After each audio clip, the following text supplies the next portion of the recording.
সাভারের আশুলিয়ায় অ্যালিয়ন ফ্যাক্টরির ম্যানেজার তাউস খান জনির উপর হত্যার উদ্দেশ্যে সন্ত্রাসী হামলার প্রতিবাদে মানববন্ধন বিক্ষোভ করেছেন কারখানাটির শ্রমিক ও কর্মচারীরা। মঙ্গলবার দুপুরে আশুলিয়ার ইয়ারপুর ইউনিয়ন পরিষদ সংলগ্ন কারখানাটির সামনে এই মানববন্ধন ও বিক্ষোভ করেন শ্রমিক কর্মচারীবৃন্দ।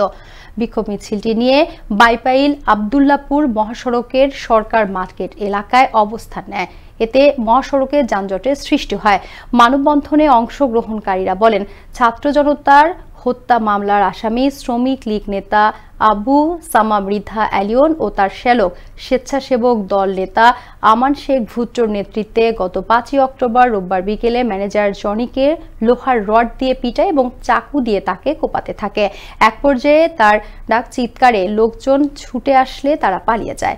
পরে তাকে উদ্ধার করে নিকটস্থ হাসপাতালে ভর্তি করা হয়। এ ঘটনায় অনতিবিলম্বে জড়িতদের আইনের আওতায় এনে উপযুক্ত শাস্তির দাবি জানান তারা।